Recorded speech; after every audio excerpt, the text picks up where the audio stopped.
नमस्कार। एक बार फिर से पशुपालन विभाग सुर्खियों में है और इस बार भी कमोबेश उसी वजह से सुर्खियों में है जिस वजह से कभी पशुपालन विभाग सुर्खियों में आया था। याद ही होगा चारा घोटाला, पशुपालन विभाग। तो कुछ इसी तरीके का सुगंध इस बार भी पशुपालन विभाग से आनी शुरू हो गई है। मुश्किल में है मैडम, खास कार्यक्रम है।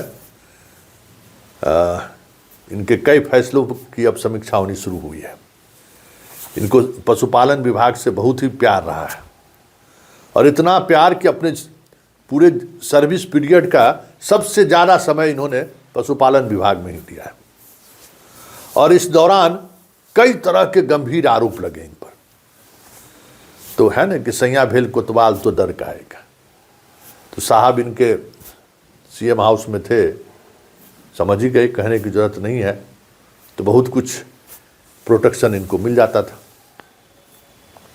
कई बार सरकार इनके कार्यकलापों को लेकर कुछ रास्ता भी निकालने की कोशिश की, लेकिन इन्होंने जिनकी भी पोस्टिंग वहाँ हुई उनको काम करने ठीक से नहीं दिया गया और अंततः इनकी विदाई हो गई। और विदाई के बाद अब इनके काम की समीक्षा हो रही है और जाते जाते इन्होंने जो निर्णय लिया था 31 तारीख को, जिस दिन इनका ट्रांसफ़र हुआ है, उस दिन इन्होंने एक बड़ा निर्णय लिया। नीतीश कुमार जी के गांव में एक पशुपालन अस्पताल है, उस अस्पताल में पदस्थापित डॉक्टर रघुनंदन सिंह का इन्होंने ट्रांसफ़र कर दिया। 2 ट्रांसफ़र इन्होंने किया। फिलहाल मंत्री पशुपालन ने उसकी समीक्षा करके उस तबादले को रद्द कर दिया है। कहा जा रहा है कि ये शुरुआत, क्योंकि पशुपालन विभाग में तमाम वरीयता को धत्ता बताते हुए मैडम ने कई महत्वपूर्ण पदों पर ऐसे व्यक्ति को बैठा कर रखा हुआ था जो बहुत ही विभाग के जूनियर अधिकारी थे, जूनियर डॉक्टर थे। फिर कई तरह की एजेंसी का जिस तरीके से इनके कार्यकाल में काम करने का मौका दिया गया, पशुपालन को लेकर जो आपको देख रहे होंगे कि एम्बुलेंस चल रहा है, उस एम्बुलेंस को लेकर बहुत सारी चीज़ें सामने आई और उन तमाम चीज़ों की समीक्षा हो रही है। और जिस स्तर पर समीक्षा हो रही है, सुधा के अंदर जो अराजकता फैली हुई है, सुधा के अंदर जो दूध घोटाला सामने आया है बरौनी डेयरी को लेकर, सुधा के राष्ट्रीय बाजार में जिस तरीके से मतलब पहले की बात करें तो उसकी तुलना में साख जिस तरीके से गिरा है, तमाम ऐसे सवाल हैं जिन सवालों को लेकर एन विजयलक्ष्मी घेरे में है और सभी इनके निर्णय की समीक्षा शुरू हो गई है। जो विभाग से खबर आ रही है वो खबर कुछ यही है कि इन्होंने कभी किसी मंत्री को नोटिस नहीं लिया। एक मंत्री जी को तो इन्होंने कार्यालय तक आने पर रोक लगवा दी और स्थिति ये हुई कि मुख्यमंत्री भी ऐसे नाराज़ हुए उनसे कि उनका तबीयत खराब रहता था, कभी मिलने तक नहीं गए। और उसी दौरान इनके अंदर एक नई प्रवृत्ति डेवलप की कि हर निर्णय में बिना मंत्री के सहमति के एक लाइन इन्होंने लिखना शुरू किया, जो बड़ा ज़बरदस्त लाइन है।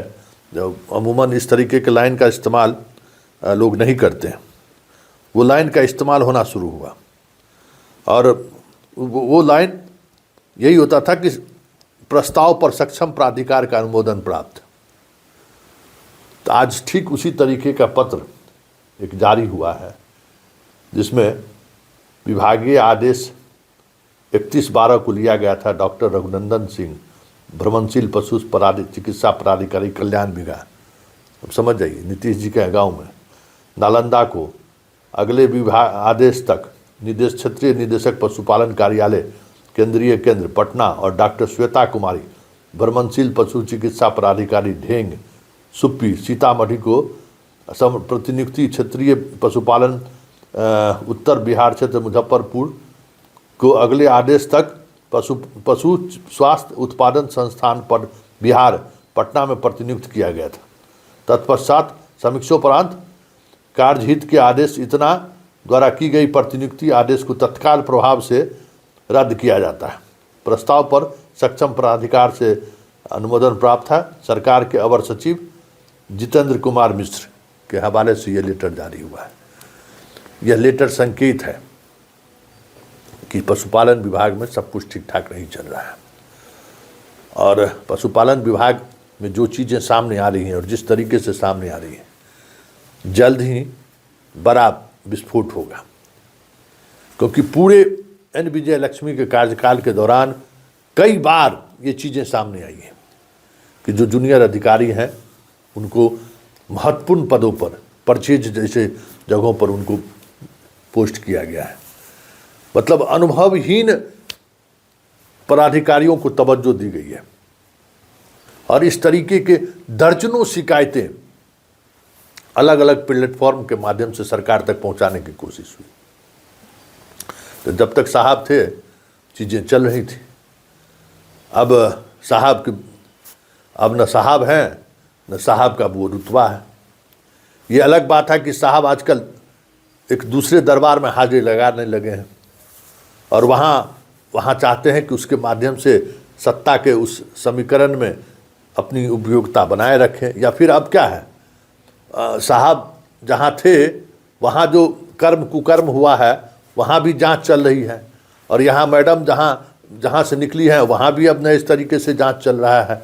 कई जगह अलग अलग पोखर खुनाने में जो पूरे बिहार में खेल हुआ है अब उसकी भी चर्चा होनी शुरू हो गई। फिशरी डिपार्टमेंट में मत्स्य एवं पशुपालन विभाग सब एक ही विभाग था ना, तो वहाँ जो शुरू हुआ है वहाँ एक अलग तरीके से जांच चल रही है।